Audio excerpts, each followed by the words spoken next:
किसी ने हमसे क्वेश्चन पूछा है, उनका ड्रिप इरिगेशन का काम है, स्प्रिंकलर वगैरह का काम है, किस तरीके से वो उसको मार्केट कर सकते हैं। देखिए सिंपल सी बात, आपको दो चीज़ें बताऊंगा।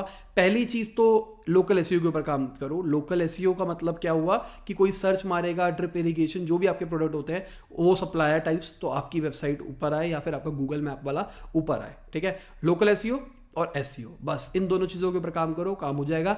मेरा काम डिजिटल मार्केटिंग है, इसलिए मैं आपको डिजिटल का बता रहा हूँ कि किस तरीके से करना चाहिए। बाकी लॉजिकली तो ऑफलाइन भी आप कर सकते हो। ऑफलाइन जो आपके डायरेक्टली बायर्स होते हैं, आप उनको जाके अपना प्रोडक्ट दिखा सकते हो और उनको बेचने की कोशिश कर सकते हो। डिस्ट्रीब्यूटर्स के साथ में टाइप कर सकते हो, जो लोग प्रोडक्ट लेते हैं आप उनको अच्छे मार्जिन के ऊपर प्रोडक्ट दे सकते हो। पर मैं मार्केटिंग पॉइंट ऑफ व्यू से अपना बता रहा हूँ कि अगर डिजिटली आप इसको करना चाहो तो आप इस तरीके से कर सकते हो। अगर आप चाहो तो सर्च एड्स भी चला सकते हो इस काम के लिए। ऑल दो सर्च एड्स चलाओगे तो ज़्यादा पैसा खर्च नहीं होगा, पर जो भी लीड्स आएगी वो बहुत क्वालिफाइड आएगी। हो सकता है कि आपको स्टार्टिंग में सेटअप करने के बाद में महीने का 1000-2000 रुपये मैक्सिमम खर्च करना पड़े,